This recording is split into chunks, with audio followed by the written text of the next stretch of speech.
Hey, great day, abundant creators. My name is Dr. TK, and today we are talking about some of the reasons why therapists are actually losing money in 2024. And so don't go grab your popcorn, go ahead and grab a pen and a sheet of paper, and let's go ahead and jump into it. And so, number one is therapists seriously are overextending themselves in 2024. So, what does this mean? What I have seen when I talk to therapists in my coaching programs online and also at live events is that therapists are, wanting to diversify their income, diversify their business streams of income.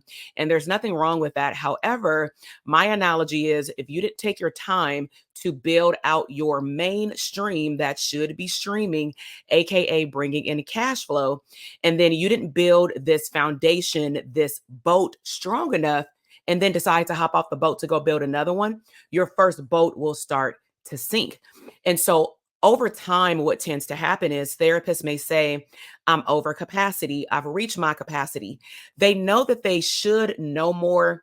They know that they may need to develop another skill set to be able to even have various streams of income, but they don't have the time to sit down to learn those things. So what do?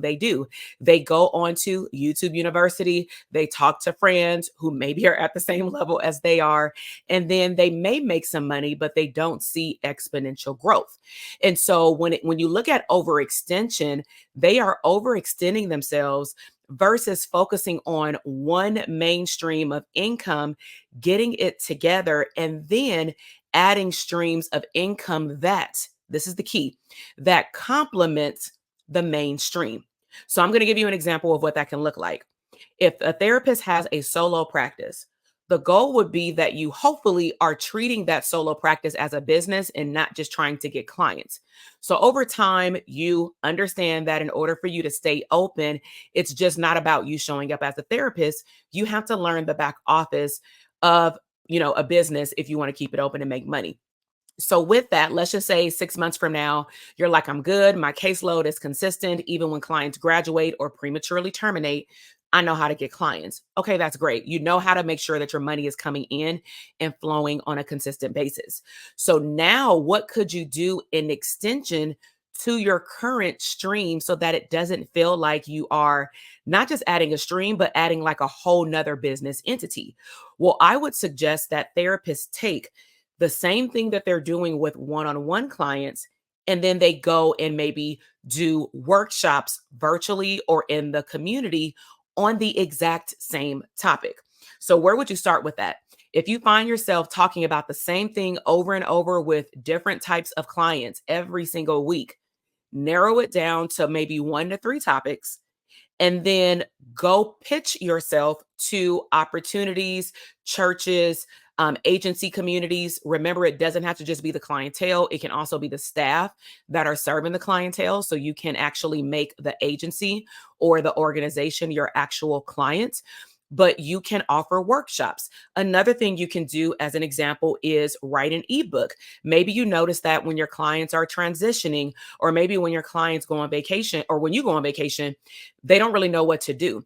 Let's just say if you go on an extended vacation, some people go on maternity leave. So maybe you can write an ebook about what are some of the affirmations that they can use once treatment is over. What are some things that will not open up Pandora's box that they would need to talk to you about that can be in an ebook? What are you preparing them for in the next phase of their life, right? So this is an extension of a stream of income from what you're currently doing. Okay, so overextension is a thing.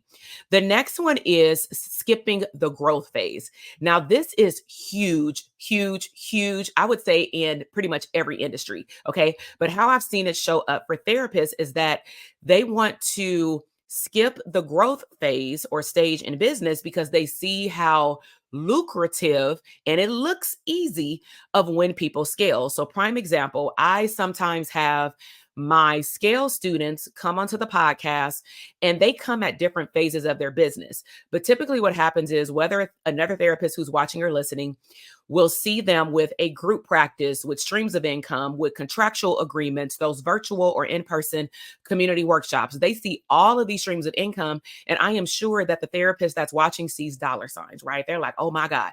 And they have their ideal schedule. So what tends to happen is there's two different groups of therapists who are watching. There's a therapist who has a mainstream, for example, a private practice already, let's just say a solo practice, but they're just getting clients. They're really not building a business. And they really don't understand what this therapist did, even though we share it, right? They don't really know all the steps that this therapist has done to build out how to do outreach. It takes systems to be able to do that. It takes a team member to be able to do that, plus running their already existing solo practice. But all this one therapist sees is the ability to, oh, I can hire other therapists to do the work for me. So what do? They skip the growth phase in terms of learning operating systems that can help onboard a new therapist in the future. And they just go out there and hire people that they know. They hire an intern, but what they end up running into later is HR problems, IRS problems, cash flow problems, understanding the legality and contractual paperwork of hiring a W 2 versus a W 9. They realize that the amount of hours that they allocated to supervising someone is way more than what they originally anticipated, right? So that's one person on the I'm gonna skip growth and go straight to scale. Then there's the other person who has no stream of income. They just see that they want the one thing that pays them the most money. And there's nothing wrong with that mentality. However, you have no foundation whatsoever. You haven't even tested the water to actually see if you actually enjoy being an entrepreneur, because the entrepreneur is not for the weak. Entrepreneurship, that is. And so that person will immediately, I had this happen before where those people will sign up for my live events focused on scale. And when they get there, they realize like, oh wait, what are these people talking about? What is this? What is this language? Right? It feels like a foreign language. And then they get overwhelmed. Overwhelmed turns into analysis paralysis. And then they leave the event either feeling like they shouldn't have been there, or they feel like they got bamboozled, right? Which is really not taking ownership that they did not vet themselves to be able to be qualified to go to that event. They didn't read the instructions. So don't skip the growth phase to go into scale, right? So I'm going to give you a concrete example and then we'll move on. In our community or online, we see that we, like I said, have therapists that come on our podcast and talk about mental health expansion. And what we find is that, the therapists come in with the I want syndrome, and they're not really hearing the steps, the A, B, C, D, all the way to Z to be able to get there. And what, as I had mentioned before, they're not really hearing that there took systems, consistency, resiliency, meaning you're going to flop. There's going to be a failure in there, but it's all about how do you put yourself back together again, like Humpty Dumpty, right? It basically takes hard work to get there. And that is something that I really want you to hear. Okay. So the next one that we see where therapists are losing money is ignoring the data and the numbers. Okay. So numbers tell you everything. Okay. So let's just say a therapist is seeing things slow down in whatever stream of income. And the question would be, are you going to wait until the thing completely stops, like the money, the clients, the referrals, the opportunities? Or are you going to notice that there's a dip, there's a shift, and you can predict it based on you comparing it to your history because you look at your numbers, or at least your tax person or bookkeeper helps you look at your numbers, because that may not be your genius zone. That's fine. Delegate it out. But what do? Do you get in a funk, and then do you stay in there and it's hard to get out, primarily because you had full control and the capacity to realize my caseload ain't flowing the way that it's supposed to flow, which means that the money isn't going into my bank account as I desire. Therefore, it's the market's fault. It's inflation's fault. What do? We put the blame onto the economical shifts, not realizing that we had a lot of control about what we could have done about it to turn things around. So I'm gonna give you a different type of example outside of mental health services, right? Let's just say if therapists want to go into the digital product space, right? There's a such thing as a big digital product and a small digital product. A small digital product is like an easy yes, easy creation, get Canva, maybe use a little chat GPT, but don't take chat GPT and run with it because it still needs to be how you show up with your brand and your expertise, right? But you may use chat GPT to just funnel out some thoughts. And then you realize I can create an ebook with some tips for parenting for tweens. Okay. So a simple digital product would be you may need an email list, you need some leads, you got to get in front of people, you got to want to market. So don't forget that when I say digital products, you just can't sell them on their own.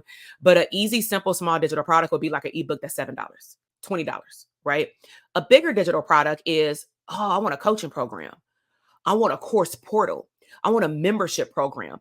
Those require way different systems than just making a sale through a stand store online and the link in your bio on social media, right? So what I would suggest to the therapist who wants to get into the digital product space is that in order to test you out and your threshold for entering into another skill set beyond therapy, because being a coach, writing ebooks, marketing, and doing therapy are all different hats, which require different skill sets. And even though you may be selling your therapy services through a consultation, your language is completely different than offering the ebook to the parent who does not even know you. And they're not interested in therapy right now. They're interested in some tips of how to talk to these kids. Okay. So you want to be able to test out the waters. You want to be able to see with the small digital product, can you even commit to building out the sales processes, not just, hey, I'm selling the ebook, why aren't they coming?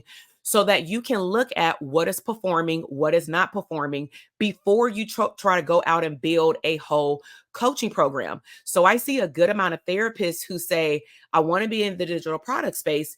And instead of taking their time to build out the systems to then generate some money to then fund this coaching program, in which at some point you're going to have to hire someone or extend someone's role on your team to come over and help you with customer service, refunds, access to portals, email marketing, landing pages, thank you pages, feedback from your clientele, potential coaching calls if that's what you do, creating handouts, workbooks, checking people's work if that's what you do.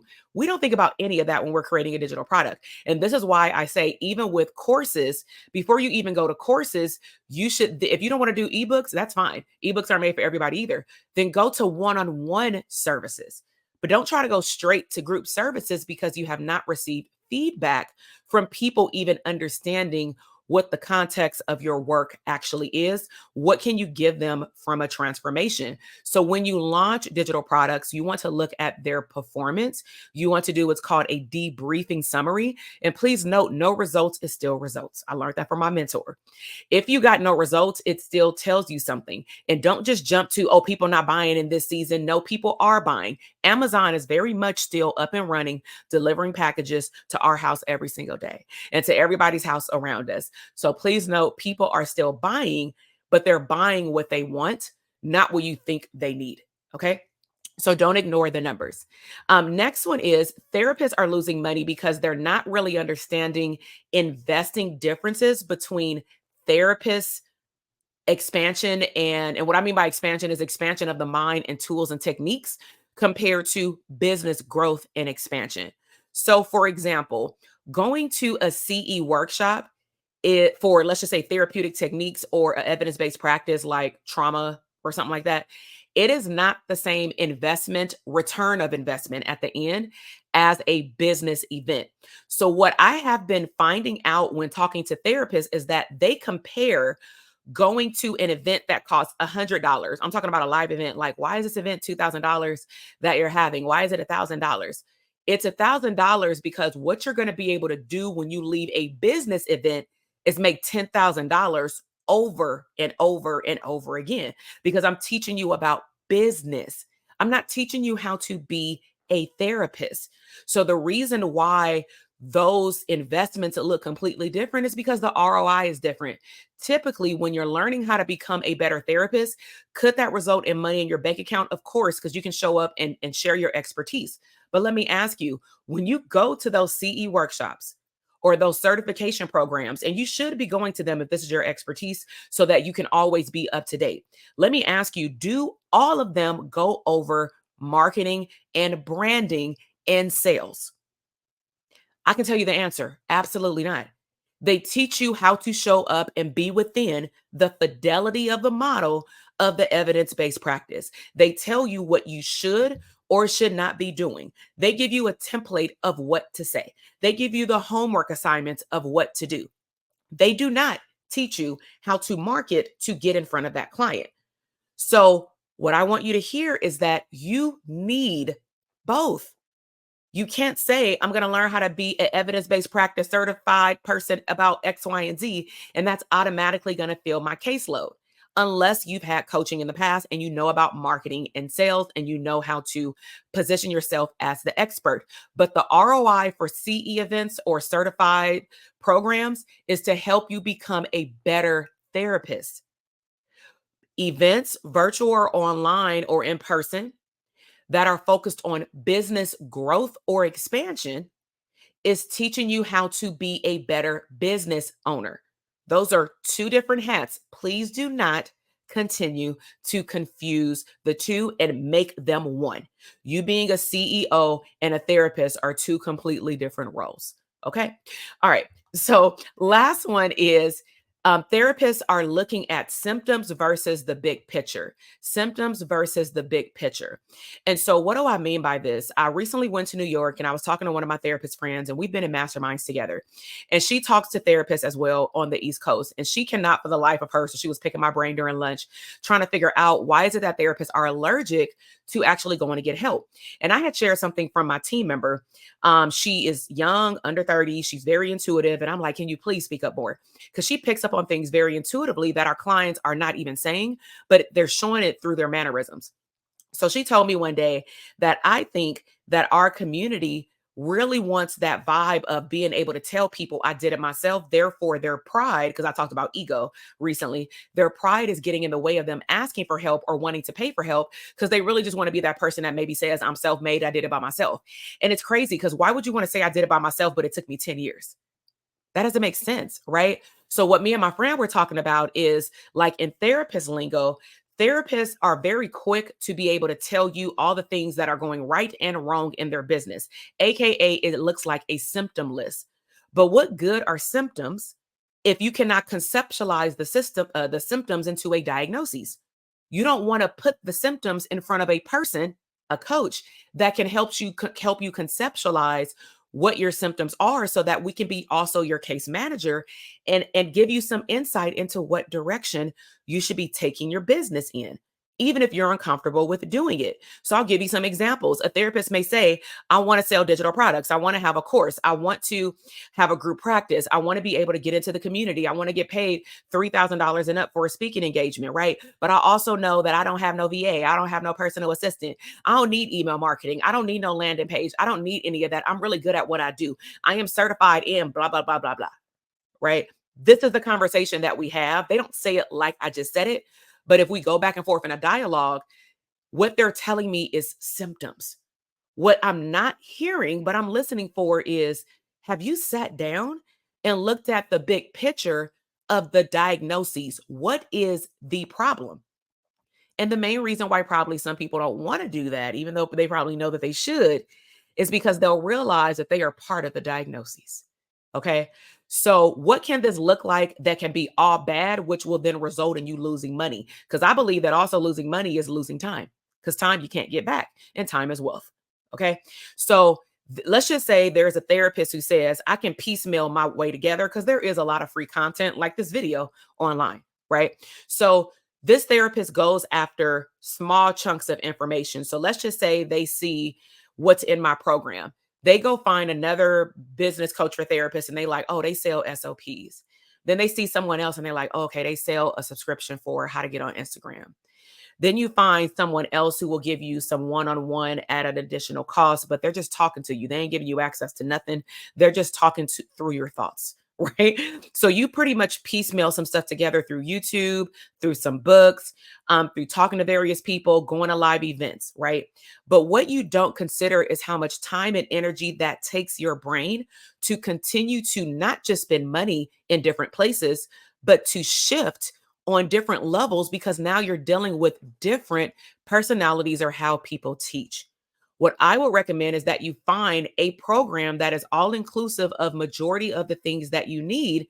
And I would prefer for you to take, let's just say 6 months to a year to take your time and learn the information in the same way, which means you know what to expect. You know when the live calls are, you know what access you get to the coach, you know what access you get to the community, you know what's in the portal, you know you can ask questions. However, the program is structured, you know that.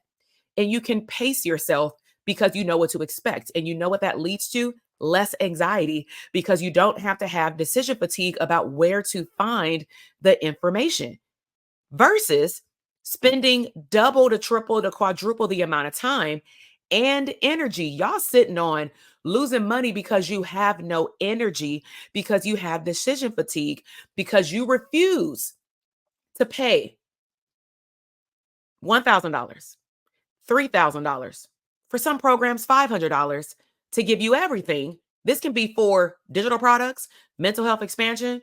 It could be for anything under the sun. But I'm sure you've been exposed to, even within my community, if you've been around for a while, one product that's all inclusive on a stream of income.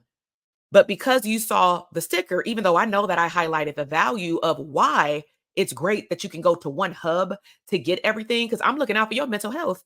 You look at it as, well, I don't want to pay the 3,000 right now. So what you do is you go and spend low key $6,000 in money over the next 3 to 5 years, thinking that you're doing something because you earning money. Congratulations. But you're not realizing that you're burnt out. So you can't even enjoy the money. You're burnt out with decision fatigue that all your streams of income now are not popping because you decided to go learn from 5 different people. Okay. So, in recap, we talked about overextending yourself.